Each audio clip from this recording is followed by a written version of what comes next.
can't stop me now. Can't stop me now. My feet have come too far to tie 'em to the ground. Hey Don, how's he going? Good. Getting it on.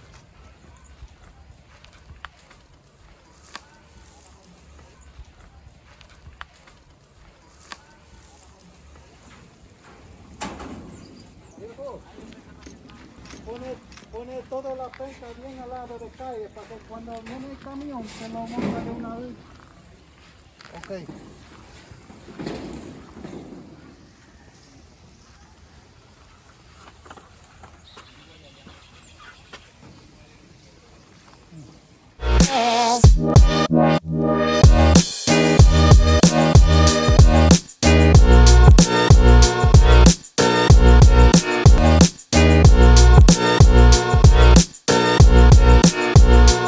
Hi, my name is Jamie. I'm from Holland. Hi, I'm from Holland. So where you from anyway? Holland, the Netherlands. Cool. Hi everybody, my name is Jamie. I build villas in Las Terrenas area, and in doing so I get a lot of questions and I run into a lot of situations. People asking me all kind of stuff. So that's why I thought it would be a good idea to make a series of videos exactly explaining how to go about building your villa in the Dominican Republic. So, for instance, a question I get asked a lot, how long does it take? Really, how long does it really take? Because everybody says, yeah, it takes this time, that time, and well, I can tell you a pretty straightforward villa, 3 bedrooms with a swimming pool will take about 12 months, more or less. It depends a little bit on the lot where you're going to build, because sometimes a lot is you know, like with an ocean view in a mountainous area, it takes a little bit more time to get out of the ground. There are also areas with water table issues. That could also take a little bit longer, but usually 12 months could even be faster. But yeah. So another question I get asked a lot is how do you get the building permit? Because there's a lot of chatter, so to say, going on about, oh, there's this way, there's that way, but well, let me tell you straightforward how it is. A building permit takes about 3 months from the moment you issue all your you issue your application. So, but in order to get the building permit within these 3 months, you better make sure that your application complies with all the existing rules and regulations. So for instance, if you have a lot of so-and-so square meters, you can only have this amount of bedrooms. There are areas where this also is different from the other. Can you build more than 2 stories or not? All kind of things, and you've got to make sure your application is in order. So then you will get it in 3 months done. I work with a reputable agent and he never failed me, but he really has to check your application, because you know, sometimes we'll have to make some adjustments to the plans to make sure that you get your application approved. Because, well, you don't want to have your application disapproved. That's the things that will make it to take longer than usual. But yeah, if you know what you're doing, in 3 months you'll have your permit. Another thing I get asked a lot is people saying, yeah, well, how am I supposed to find a good builder? Where do I look for? Where do I start? Well, for me, I thought about it, and for me I came up, because I get this question a lot. So I thought of 3 main topics to think about when you're selecting your builder. This the skill set, equipment, and references. So you would want to have your builder having a specific type of skill set. So not only concrete works, but also, for instance, plumbing works, electric works, maybe even finishing works. Because it's nice to have one builder, one person responsible for all these things.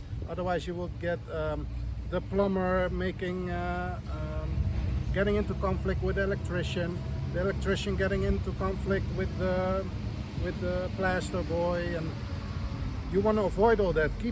Look for a builder who's got it all in-house under one roof. That is really a good tip. And another one, equipment. What equipment does your builder have? When you go and make a chat with your builder, see who is this guy, check what kind of stuff he got. Does he even got his own concrete mill or tools? Because I have seen people coming up, building a house, coming up with this motorcycle with a level, a piece of wire and a hammer, and that's all they have. It really happens. So I would check what kind of stuff what kind of equipment does your builder have. And well, very important, of course, references. Show me what you have built, and not only pictures, because pictures don't say anything, but show me a house that you built, and there you can maybe talk with the owner if they are satisfied, what was the hurdles, how did we overcome any problems, if there were any. Yeah, so that's those three things I would definitely take in mind selecting your builder. So yeah, the other day I was talking to a friend of mine, and he asked me, so well, how do you start, like the first day of building? So you got your things and your permit, and you're ready to start. How do you start? Where do you begin? You know, so many things to do.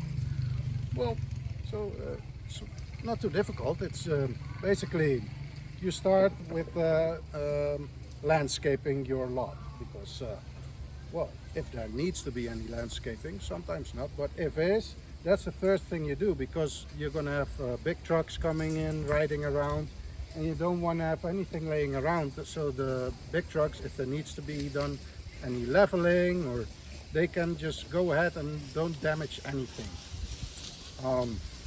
And then when you start, make sure your lot is properly fenced off, because you'll have all kind of people wandering in and going in and out, asking for jobs, and you really don't want that. That's really annoying. So better fence your property off before you get started.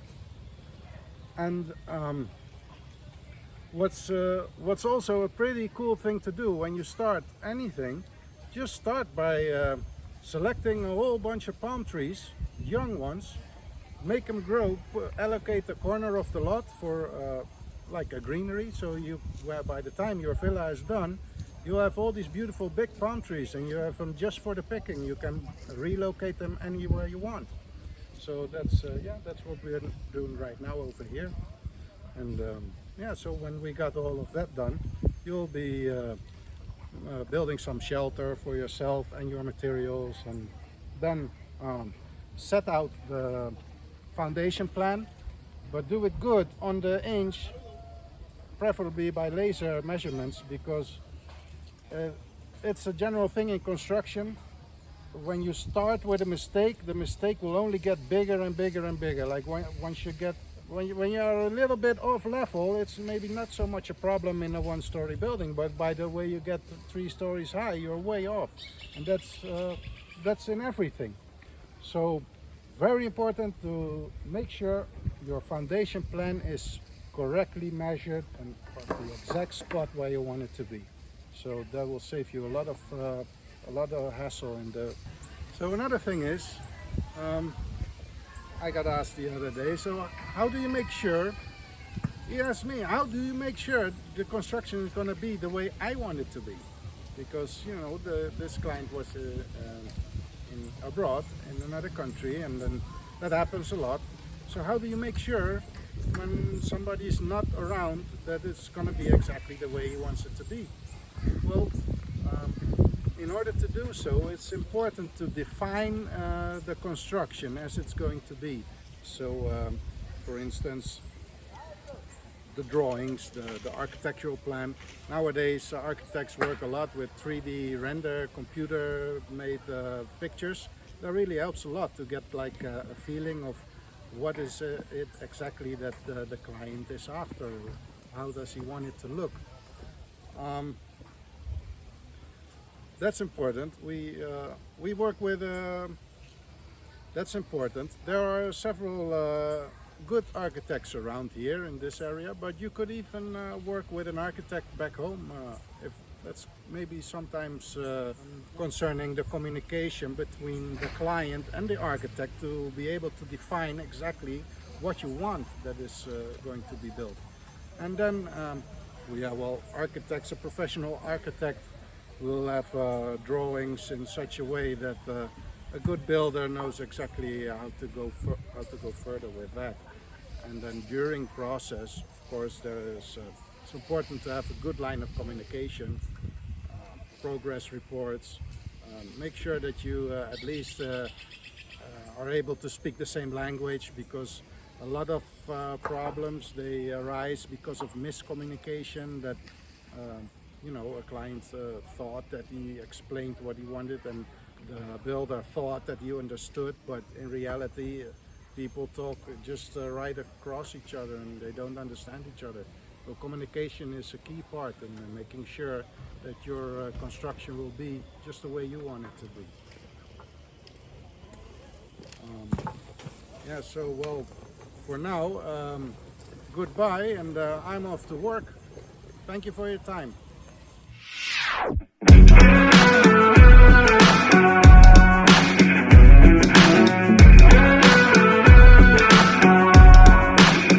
So what's your specialty? Do you specialize in anything?